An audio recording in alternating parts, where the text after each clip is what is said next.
Lazare poursuivit. Il m'a tiré du tombeau. Du tombeau. J'avais eu une crise plus grave que les autres. Je n'étais plus là. Je ne me souviens de rien.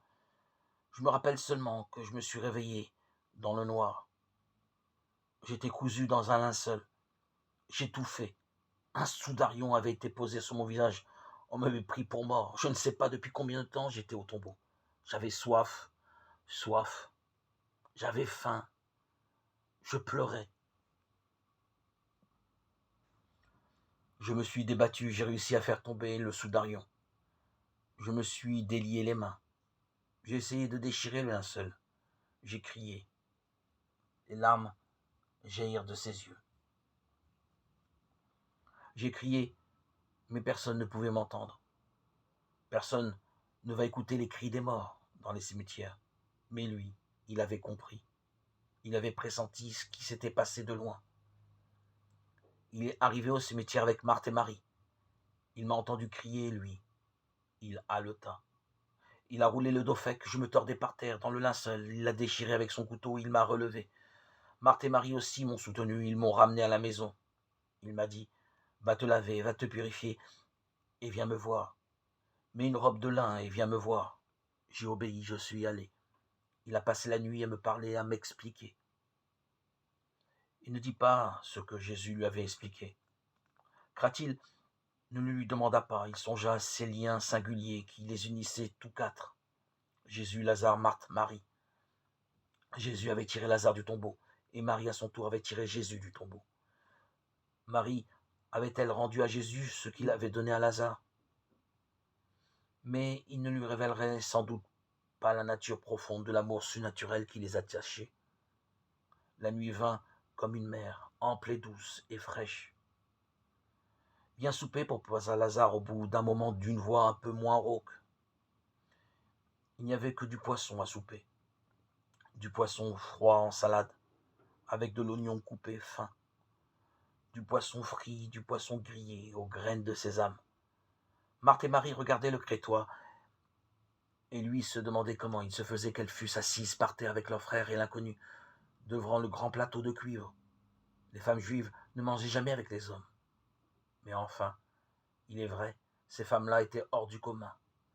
Elles le dévisageaient d'un œil à la fois amène et vigilant. « Qu'est-ce que tu vas raconter à ton maître ?» questionna enfin Marie. « Je ne sais pas. Qu'on l'a sorti de la tombe et qu'il est vivant quelque part, c'est tout. Ce n'est pas grand-chose, vraiment. » « Ça lui procura pour nous, conclut Marthe. Elle est romaine, mais c'est une femme de cœur. » Il se demanda par lui si Marie était ou avait été la maîtresse de ce personnage à la fin extraordinaire, qui était Yeshua. Il la dévisagea et détailla sa face large et pâle, une lune humaine à la bouche d'enfant sur un corps pareil à une liane. Il regarda ses seins et se dit que c'était quand même un être de chair, donc un être de désir. Et ce Yeshua aussi? Peut-être avait-elle été ou espérait-elle connaître le corps de celui qui se disait fils de l'homme? Peut-être était-ce l'explication de sa dévotion inouïe? Il savait peu de choses des femmes. Lui, pauvre crétois perdu dans cette métropole d'intrigues et de mystères qu'était Jérusalem. Et il savait encore moins de choses de Yeshua. Mais enfin, un homme est un homme et une femme une femme.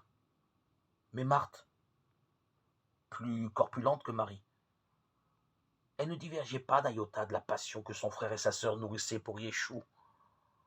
Aurait-elle été la maîtresse de cet homme énigmatique? Et Lazare? C'était quand même vers la maison de Béthanie que Yeshua s'était rendu quand il s'était suffisamment remis pour pouvoir marcher. Donc lui aussi il leur était attaché. Lui qui avait connu tant de gens. Pourquoi était-il attaché à cette famille? Toutes ces questions bourdonnaient dans la tête du crétois comme les mouches qui indisposaient le procurateur. Vers la fin du dîner, la conversation s'étiola. Cratil se trouva perdu dans la nuit d'Orient. Et les mystères de ces deux sœurs éperdues d'amour pour un homme qu'en Grèce et à Rome on eût appelé un mage. Il n'avait été qu'un modeste rouage dans un vaste complot dont l'ampleur dépassait sa compréhension, mais qui avait fini par alarmer le Sénat et l'empereur. Ce mage juif qui alarmait le Sénat et l'empereur, histoire de fou.